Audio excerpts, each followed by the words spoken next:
CM आवास जाने वाले सभी रास्तों को बंद कर दिया गया है। कार्यकर्ताओं को हिरासत में लेना शुरू कर दिया गया है। सीआरपीएफ, आरपीएफ की टीम मौजूद है और इसी बीच में ईडी की टीम और कई गाड़ियां पहुंची सुरक्षा बलों के साथ अरविंद केजरीवाल के घर। ईडी मुख्यालय के बाहर भी सुरक्षा बढ़ा दी गई है। अब इसमें दो संभावनाएं बनती हुई नजर आती हैं। अरविंद केजरीवाल की गिरफ्तारी जो लगभग तय मानी जा रही है, सूत्रीय बता रहे हैं, उसी बीच में गिरफ्तार करने के बाद अरविंद केजरीवाल को मुमकिन है कि ईडी दफ्तर ले जाया जाए। अदिति नागर हमारी पॉलिटिकल एडिटर और ज्यादा जानकारी के साथ इस वक्त जुड़ चुकी है। अदिति, ये बड़ा डेवलपमेंट, 2 घंटे अरविंद केजरीवाल से कई सवाल पूछे गए लेकिन कोऑपरेट नहीं कर रहे हैं। अब ये लगभग क्लियर मान के चले अरविंद केजरीवाल की गिरफ्तारी होगी और आज ही होगी। देखिए 2021-22 का मामला, लगातार 2021-22 के सवाल और अरविंद केजरीवाल जो सूत्र बता रहे हैं। हालांकि देखिए जिस तरह की जानकारी हमको मिल रही है ईडी के सूत्रों से संबंधित, उसमें 21 और 22 में जो आबकारी नीति थी उससे संबंधित सवाल, मनीष जो उनके जो सहयोगी थे उनको जो पकड़ा गया, संजय सिंह को पकड़ा गया, मनीष सिसोदिया, तो जो ईडी ने दायर की थी अपनी रिपोर्ट उसमें अरविंद केजरीवाल का कथित नाम है और उसको लेकर ही 10 समन भेजे। आज 10वां समन था, 9 समन भेजे थे और जब अभी जो लगातार 7 बजे से जो पूछताछ चल रही है उसमें 21-22 को लेकर उस तारीख को आप कहाँ थे, आपसे किसने पूछा, आपने क्या तैयार किया, क्या आपने पूरे कागज पढ़े तो उसका क्या था, इस नीति को फिर रद्द क्यों किया गया, इस तरह के तमाम सवाल पूछे जा रहे हैं।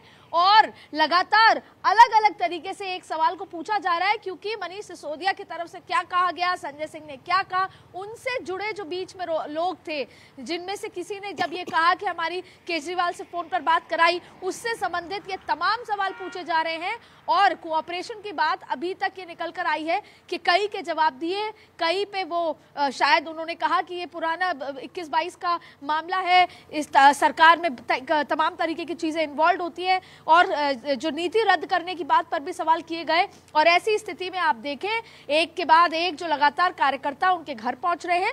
और आपको ये बता दूं कि जो ईडी का दफ्तर है, अब आप कह रहे हैं कि गिरफ्तारी निश्चित है, इसका ये कहीं ना कहीं संकेत मिलता है कि जो ईडी का दफ्तर है वहां पर एक पूरा सूचना जो जानकारी चिपकाई गई है कि इस इलाके में किसी को भी ग्रुप में आना अलाउड नहीं है और ये 144 लगी हुई है, ये पूरी सूचना वहां चिपका दी गई है। यानी कि ईडी के दफ्तर पे किसी भी तरह की कोई धरनेबाजी ना हो, अरविंद केजरीवाल को अगर लाया जाता है तो ऐसी स्थिति में वहां पे कोई क्योस ना हो। देखिए 10वां समन था, ईडी की टीम आज पहुंची, 9 समन लगातार दिए। अरविंद केजरीवाल ने इस पे हाईकोर्ट में क्रॉस याचिका भी दायर की कि मैं ईडी के सामने पेश होने को तैयार हूं, लेकिन मुझे इस बात का विश्वास दिलाया जाए कि ईडी मुझे गिरफ्तार नहीं करेगी। अब देखिए सुप्रीम कोर्ट में इसके लिए याचिका दायर की गई है और संभवतः कल इस पे सुप्रीम कोर्ट में सुनवाई की जा सकती है। तो आप देखें कि अरविंद केजरीवाल जो हैं वो इस समय बड़ी मुश्किलों में है। आम आदमी पार्टी के कार्यकर्ता जो हैं लगातार वहां पर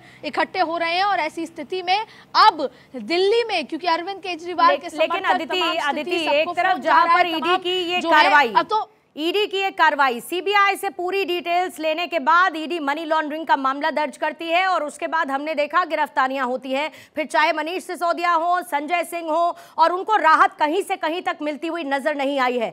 लेकिन अब जरा इसके राजनीतिक पहलू पर इसीलिए जाना जरूरी है क्योंकि आम आदमी पार्टी ये कह रही है कि ये एक पॉलिटिकल वेंडेटा है। ऐसे में चुनाव सामने है, अरविंद केजरीवाल कह रहे, ये कहा जा रहा है कि अरविंद केजरीवाल की निगरानी में ये सारा का सारा घोटाला हुआ और ईडी के पास सबूत भी हैं और सुप्रीम कोर्ट ये कह चुकी है कि आप आम आदमी पार्टी को इस मामले में आरोपी क्यों नहीं बना देते। तो आने वाले चुनावों के मद्देनजर ये डेवलपमेंट किस तरीके से देखा जाए अगर अरविंद केजरीवाल की गिरफ्तारी हो जाती है तो? देखिए बहुत महत्वपूर्ण सवाल, क्योंकि वैसे भी जब चुनाव है तो कुछ भी होगा उसको देखकर जोड़ा जाएगा। अरविंद केजरीवाल को 2 तरीके से देखा जाता है, एक वो दिल्ली के मुख्यमंत्री हैं, दूसरा दिल्ली में 7 सीटों पर चुनाव है। उन 7 सीटों पर भारतीय जनता पार्टी जो 400 का टारगेट है, दिल्ली की 7 सीटें भी महत्वपूर्ण हैं। दिल्ली में भारतीय जनता पार्टी ने 7 की 7 सीट एक को छोड़ के बदल दी हैं, यानी कि भारतीय जनता पार्टी दिल्ली में बेहतर प्रदर्शन करना चाहती है। और अरविंद केजरीवाल इंडिया अलायंस के सदस्य हैं। अरविंद केजरीवाल और कांग्रेस का अलायंस चल रहा है। भारतीय जनता पार्टी कांग्रेस के सामने भिड़ सकती है। अगर बहुत डिटेल में समझे तो आम आदमी पार्टी के साथ उनके वोट डिफरेंसेस हैं और जमीन पर भी आम आदमी पार्टी उनका विपक्ष है। तो पॉलिटिकल लिहाज से देखें तो उसको दो तरीके से, लेकिन अगर आप सरकार या आप बीजेपी से पूछेंगे तो भारतीय जनता पार्टी कहेगी कि ईडी अपना इंडिपेंडेंट काम मनी लॉन्ड्रिंग में कर रहा है। और जब आप कुछ दिन बाद देखेंगे तो भारतीय जनता पार्टी के प्रवक्ता नेता ये कहेंगे कि भ्रष्टाचार पर बंदी लगाने की संकल्प नरेंद्र मोदी ले चुके हैं। चाहे कश्मीर से कन्याकुमारी हो, जिसमें दिल्ली तो कैपिटल है, भ्रष्टाचार होगा तो उस पर कार्रवाई होगी।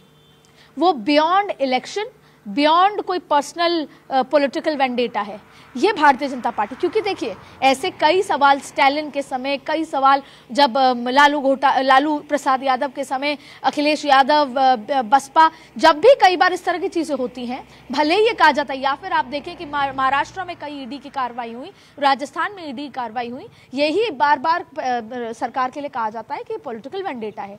लेकिन अंततः क्या होता है, अंततः भारतीय जनता पार्टी या तो उस पर रिएक्ट करना बंद कर देती है, और अगर कभी रिएक्ट करने का मौका होता है, जब समय निकल जाता है, तो कहती है कि ईडी अपना काम कर रही है।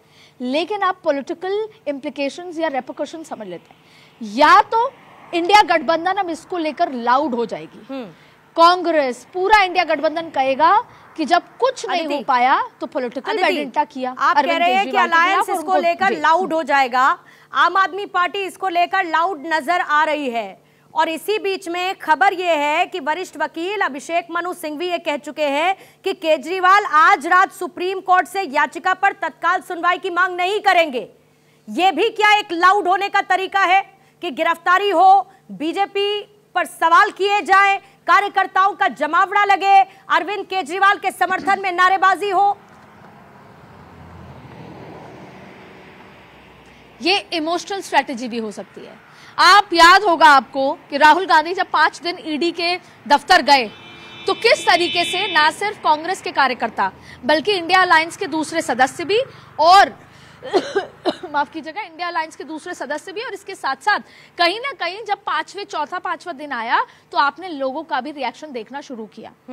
अब यह भी हो सकता है कि इंडिया गठबंधन, खुद आम आदमी पार्टी इस पूरे गेम को इमोशनल तरीके से एनकैश करने के लिए अरविंद केजरीवाल को गिरफ्तारी भी हो और फिर दिल्ली में रोष भी हो और देश भर में एक बड़ा मैसेज भी जाए, ये तमाम चीजें भी हो सकती है। लेकिन चुनाव है, अरविंद केजरीवाल धुरी है पार्टी की, चुनाव में बाहर जाना पड़ता है। ये सारी चीजें 10 दिन, 15 दिन, 20 दिन, महीने भर चल जाती हैं।